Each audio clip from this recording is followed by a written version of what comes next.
जय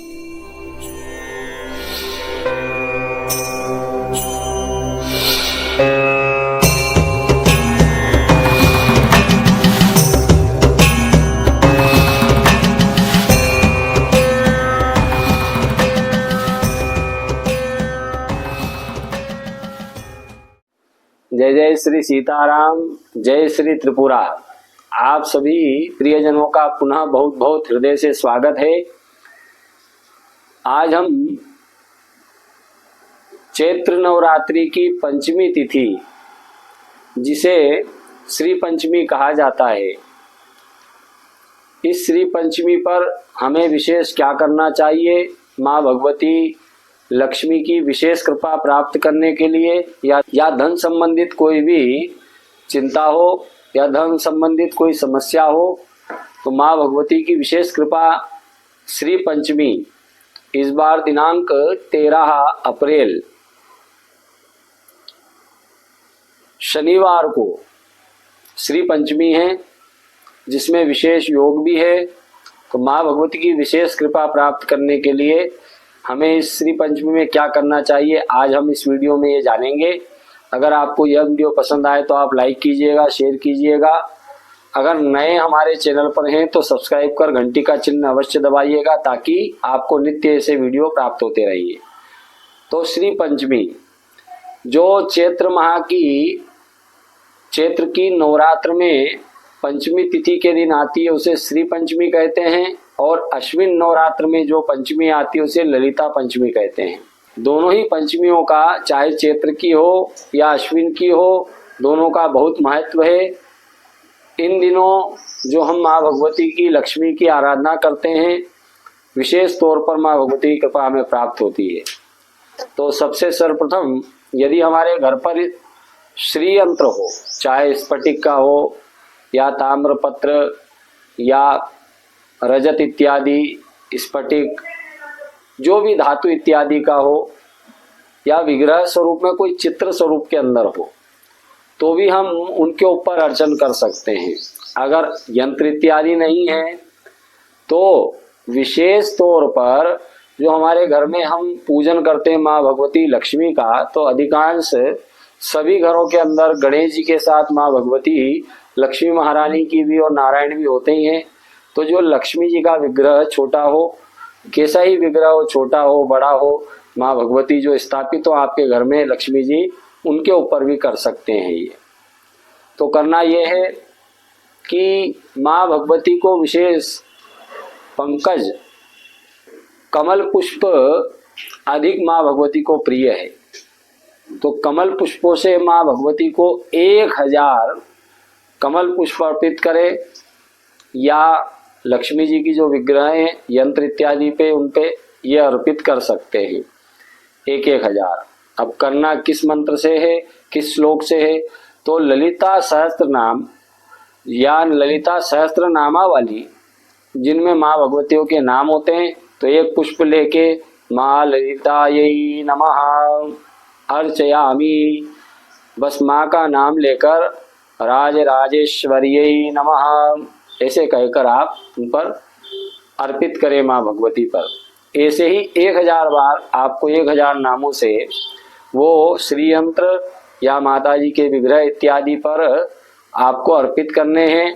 इसके अतिरिक्त आप हम सभी को माँ भगवती को कंकु जो आता है, कंकु एवं चंदन जो हम घीसते हैं, जिसमें हल्की सी केसर मिलाकर आप चंदन को घीस लीजिए, उसको जो अक्षत है उन अक्षतों को या कंकुम में मिला लीजिए, कुमकुम में, या फिर आप चंदन इत्यादि में मिला लीजिए अधिक मात्रा में, ताकि 1000 बार वो माँ भगवती पर अर्पित किए जा सके इतनी मात्रा में। ये भी सब माँ भगवती पर 1000 नाम लेकर आप चढ़ा सकते हैं, जिससे माँ भगवती विशेष प्रसन्न होती हैं और हमारी किसी प्रकार की जो समस्याएं हैं उन समस्याओं का समाधान माँ करती हैं। विशेष इसके साथ में ही अगर ये प्रयोग कर सके तो बहुत ही उत्तम है, पर आज के समय में इतनी सुविधाएं नहीं हो पाती हैं, पर विशेष करने का प्रयास करना चाहिए, क्योंकि जितना अधिक हम प्रयास करेंगे उतनी हमें सफलता प्राप्त होगी। ये एक सूत्र होता है, प्रयास करने वाले की कभी हार नहीं होती। बार बार प्रयास करते जाइए, एक ना एक बार सफलता अवश्य प्राप्त होगी। तो इसी प्रकार से अगर आप ये सब नहीं भी हो पाता है किसी कारण से या सामर्थ्य अनुसार, तो श्री सूक्त के 11 पाठ ये श्रवण कर सकते हैं।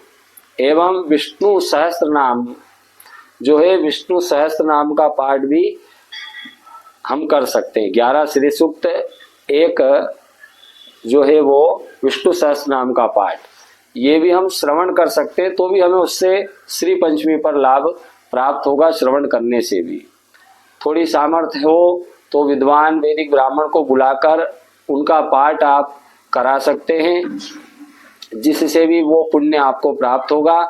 क्योंकि संकल्पोक्त कर्म जो किया जाता है उसका प्रतिफल अवश्य ही प्राप्त होता है। आप हम सभी को भावपूर्वक श्रवण भी करना चाहिए श्री सूक्त का पाठ और विष्णु सहस्त्र नाम का पाठ, और सामर्थ्य है तो योग्य ब्राह्मण को बुलाकर ये पाठ घर में भी करा सकते हैं। उसके बाद हवन इत्यादि भी करवा सकते हैं। और विशेष माँ भगवती को श्री पंचमी पर श्रीखंड, जिसमें हल्की सी केसर इत्यादि ऊपर से और मिलाकर श्रीखंड का भोग और मिश्री का भोग माँ भगवती को बहुत प्रिय है, जिससे माँ भगवती शीघ्र प्रसन्न हो जाती है। जैसे ठाकुर जी को मक्खन मिश्री का भोग लगाया जाता है, वैसे भगवती महामाया के लिए श्रीखंड, उसके ऊपर केसर इत्यादि डालकर और हल थोड़ी सी मिश्री वगैरह जो है मिश्री होती है, वो मिश्री का भोग माँ भगवती को अति प्रिय है, जिससे भी माँ भगवती बहुत प्रसन्न होती हैं। और किसी प्रकार की कोई भी धन संबंधित चिंताएं हैं या किसी प्रकार की कोई समस्या इत्यादि है, कोई रुका हुआ पैसा हो, तो भी माँ भगवती की कृपा से प्रार्थना करें तो वो भी प्राप्त हो जाएगा। क्योंकि निष्काम और सकाम ये दोनों अनुष्ठान हमें करना चाहिए। निष्काम भावना का इसलिए करना चाहिए